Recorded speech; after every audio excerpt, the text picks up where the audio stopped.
this is John from johnesberg.com. Time for yet another tutorial on using Adobe Lightroom 2.0. In this case, we're going to be working with the adjustment brush. As you can see, I've already selected an image I'd like to work with. We are in the Develop module, as displayed up here at the top. And let's break out our panels so we can get to our brush. Here's a brush right here, Mr. Adjustment Brush, and we got the graduated filter and all of its cousins. And to jump in, instead of clicking on it, I'm going to hit the shortcut of K. Wham bam, thank you ma'am. I've got my adjustment brushes panel up and ready to go. As you can see, I can come down here to the effects. I'll have all 7 of my options, and on top of that, softening of skin. But I'm already set up for exposure. That'll be the one that I want to work with. As you can see, I have an extensive range that I can set my exposure to work in. And I'm going to start it really deep, just so it's blatantly obvious of what size I'm going to be painting with on the brush. I'll be painting a mask. The mask options are down here. Size of the mask, you can see right there, 4.0. If I hit the right bracket key, get the mask to grow. Left bracket key as usual, get it to shrink. If you hold down the shift key and you go right bracket, my feather goes all the way up to max. Hit the left key and shift at the same time. Feather goes back down again, making it a harder edged brush. Now, here's one little thing down here that I'd like to point out. I'm not going to mess with the auto mask right now. But density, I have it at 100. That means if I give it a paint stroke just like that, I've got full density. Let's see what it looks like at down to 50. Not quite as intense. You can tell the difference between 100% and around 52% there. Let's go down to 0. Paint, nothing. Wait a minute. There's a trick here, isn't there? When it's set, density set at 0, it works just like the eraser. Aha! Nice shortcut. So you don't have to come over here and click erase. You can just go to density of 0 if you really want to. But in this case, you know what? I want my density jacked up. I'm going to go for large swaths, and I'm going to push up my brush size by hitting the right bracket, and let's do some painting of a mask. As you can tell, I'm getting a pretty fast preview on everything. It's alright if I get a little rough on some edges here and there, because I'm going to come back and clean them up. Not a problem.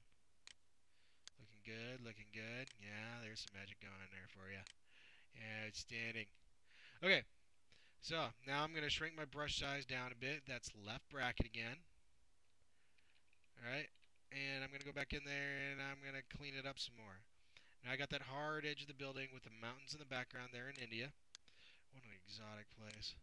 And they have 2 different positions in reality, and a person's obviously going to spot that.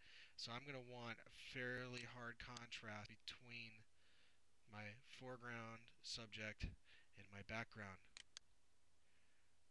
And it actually kind of looks interesting already without even making any serious adjustments. Just look at that. It looks like something right out of a old Jackie Chan movie or something. Who knows? Okay.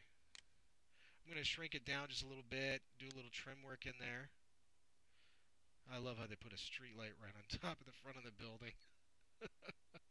You know, I was considering taking out, working on those power lines too, but it's actually part of what's there. It's not all pretty, Boston, or not Boston, but Western Massachusetts, ideal little world kind of situation. This is their world. Might as well show it for the truth of what's there. And I think for our purposes, we'll stop here. Okay, so I have this pretty intense mask.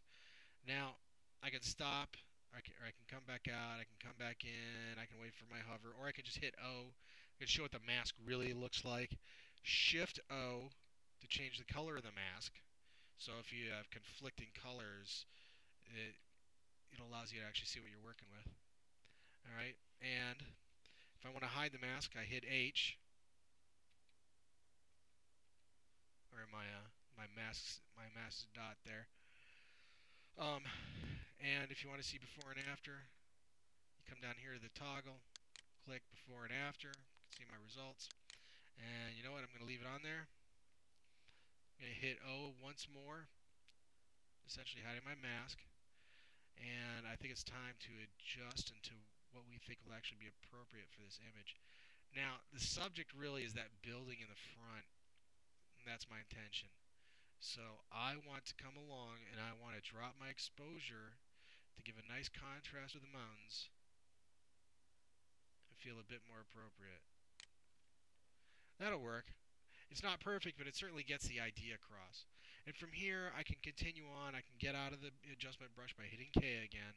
And I can go down, and I can do my temperature, my exposure, whatever else. I mean, I could definitely do a lot of that beforehand. But that is how you adjust exposure with the adjustment brush. Really good for exotic backgrounds like, a mountain scene in an Indian town such as this.